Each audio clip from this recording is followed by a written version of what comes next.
কিরে ফুটো, হঠাৎ আমাদের ডাকলি? হ্যাঁ, তোদের সাথে একটা দরকার আছে আমার। আমাদের সাথে আবার তোর কি দরকার? তুই তো বিয়ে করে আমাদের ভুলেই গেছিস। দূর পাগল, আগে কথাটা তো শুনবি। আচ্ছা, কি বলতে চাস বল। শোন, এতদিন ব্যস্ত ছিলাম তাই তোদেরকে সময় দিতে পারিনি। তোরা আমাকে যাই ভাবিস, আমি কিন্তু অনেক সমস্যায় আছিলাম। তা আজকে ডাকলি কেন রে? শোন, তোরা আমার খুব কাছের বন্ধু, তোদেরকে ডাকছি। আমার বাড়িতে নেমন্তন্ন রইলো, তোরা আমার বাড়িতে বেড়াতে যাবি আজকে। তা তুই আবার কি বলে দাওয়াত দিলি? বিয়ের সময় তো দাওয়াত দিলি না।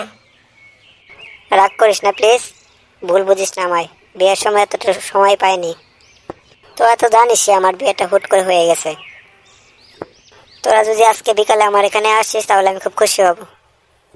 আচ্ছা যা, তুই বিকালে আমরা আসবো। আচ্ছা, তাহলে বিকালে তোরা দুজন চলে আসিস, ঠিক আছে?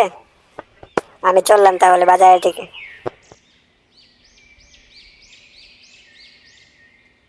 কি রে, ব্যাপারটা কি হলো রে? আমিও কিছু বুঝলাম না রে, হঠাৎ ফটোর কি হয়ে গেল? আচ্ছা শোন, ও যখন এত আশা করে আমাদেরকে বলেছে, আমরা অবশ্যই যাবো। ওকে? আচ্ছা, দেখা যাক।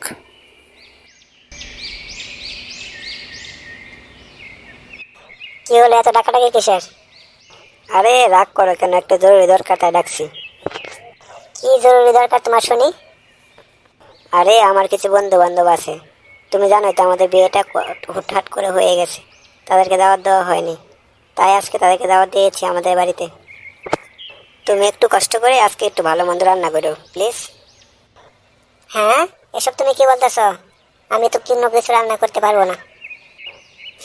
এসব তুমি কি বলতেছ? তুমি যদি আজকে রান্না না করো তাহলে কিন্তু আমি খুব অপমানিত হবো আমার বন্ধুদের কাছে।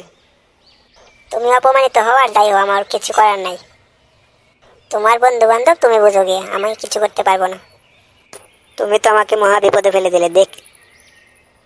বিপদে পড়ো আর যাই হোক, তুমি এসব আবদার নিয়ে আমার কাছে আসবে না, আমি কোনো কিছু করতে পারবো না। আচ্ছা, আমি তাহলে যাই, গিয়ে দেখি তাদেরকে বোঝাতে পারি কিনা। আচ্ছা যাও।